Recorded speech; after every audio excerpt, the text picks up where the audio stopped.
Life as We Knew It, Chapter 10, page 167, August 22nd. Mom went to the post office today, still no word from Dad, and at supper she told us that there was a notice for a big meeting for all concerned at the high school on Friday. Announcements about the school year. Usually by this point in August, there's a shift in weather to remind you that the good times are about to end. A little chill in the evening. The days aren't quite as long, just a sense that in a couple of weeks it's going to be school time again. But lately, all the days have been the same, cool and gray and dry. Sometimes it's muggy, but it never rains, and the sun doesn't shine, so it's hard to tell if the days are getting any shorter. I hadn't been thinking about school, but now that I am, I realized I'm looking forward to it. It won't be school like I remember. It'll probably be worse than it was in June, and that was pretty bad. But at least it'll be something to do, people to see. And I may not like tests and homework, who does? But at least you can pretend it's for the purpose. School is all about what's going to happen.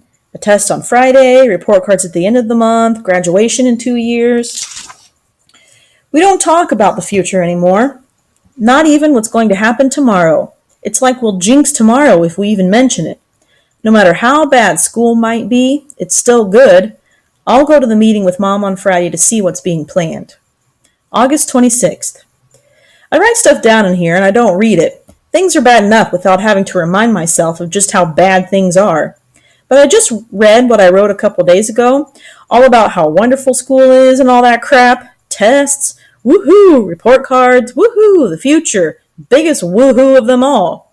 Mom and Johnny and I all went to the meeting this evening. Matt liked the idea of a little quiet time, so he stayed home.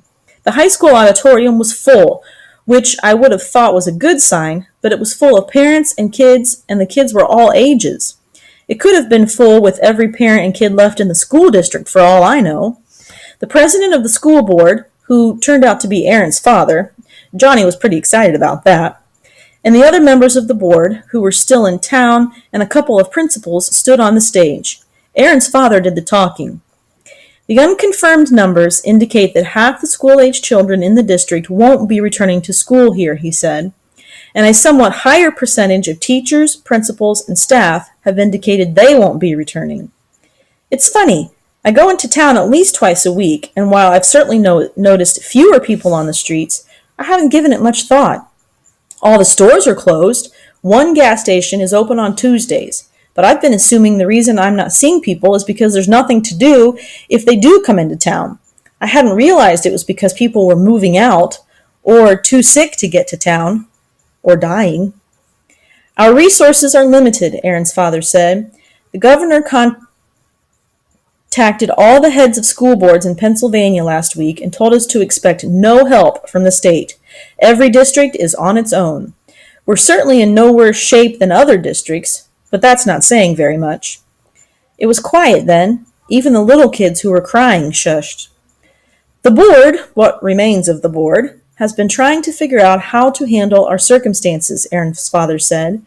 These decisions haven't been made quickly or easily. We have children here too.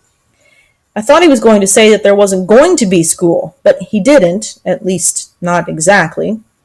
We think the best use of our resources, at least for the time being, is to keep 2 schools open, he said. The high school and Maple Hill Elementary. Parents should send their children to whichever school is closer to their home. We'll start school on August 31st. What about buses? One parent called out. No bus service, Aaron's father said. Not for the foreseeable future. I live 6 miles away from the high school, another parent said. And Maple Hill's got to be 10 miles away. I have 2 elementary school kids. How are they supposed to get to school? You'll have to make your own arrangements, Aaron's father said. Perhaps you could carpool with neighbors. A lot of people laughed at that. What about food? Another parent yelled. My kids are hungry. I've been counting on school lunches. We can't supply lunches, Aaron's father said. Give your children a large, nourishing breakfast and feed them again when they get home from school. You want to tell us where that large, nourishing breakfast is going to come from? A woman yelled. Aaron's father ignored her and all the other people who were starting to make noise. Naturally, the schools don't have electricity, he said. We ask every parent to give their child a flashlight to take to school. We'll try to make the best use of natural light, but as we all know, lately that's been hard to come by. We're going to start with a 9 a.m. to 2 p.m. school day, but we'll probably change that as the days get shorter. What about heat? Someone yelled. I have to give Aaron's father credit. I'd have been running out of there by then, but he just took it. The schools are heated by natural gas, he said. I spoke to the vice president of the company last week. He was unable to assure me that there'd be any natural gas going through the pipelines much past September. Wait a second, a man yelled. Is that just for the schools or for everybody? Everybody, Aaron's father said.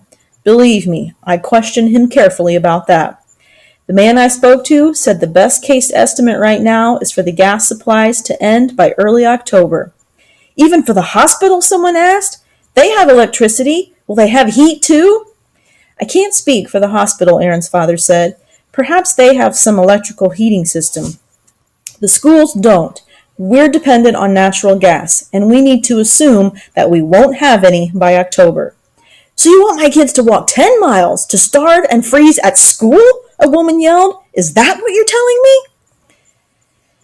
Aaron's father just plowed on. In case there's any uncertainty about this, there'll be no after-school activities, he said, and many of the high school classes can no longer be offered. We're going to try to divide the teachers as evenly as possible between the two schools, and we think there'll be enough teachers, but no one should assume that a certain teacher or subject will be available.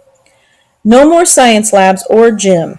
We're fortunate that Mrs. Underhill, the school nurse, is still working with us. She'll divide her days between the two schools. She's requested that if a child complains of any discomfort, that child not be sent to school. We have no way of contacting parents if a child needs to be sent home. And naturally, we're concerned that an infected child could make classmates sick as well. How do we know Mrs. Underhill is going to stay on? A man shouted. Or any of the other teachers? What if they decide to get the hell out of here? That might happen, Aaron's father said. None of us can be certain what next month is going to be like, or the month after that, or after that. We're trying to do the best we can, and it's our opinion that even a little bit of school is better than none. If you think your children would be better off being homeschooled, simply go to one of the two schools and sign up for the grade appropriate textbooks. He stood there for a long, brave moment and then said, Any other questions? It turned out there were, lots of them, but they mostly had to do with natural gas. I guess this was the first people had heard that the supply was going to run out. It wasn't until I got home that I realized we use natural gas for the stove and the water heater. I asked Mom about that, and she said we'd cook our food and heat our water on the wood stove, so we'd be okay. She says she doesn't know what people who don't have wood stoves are going to do, but she guesses they'll move out, try down south or something.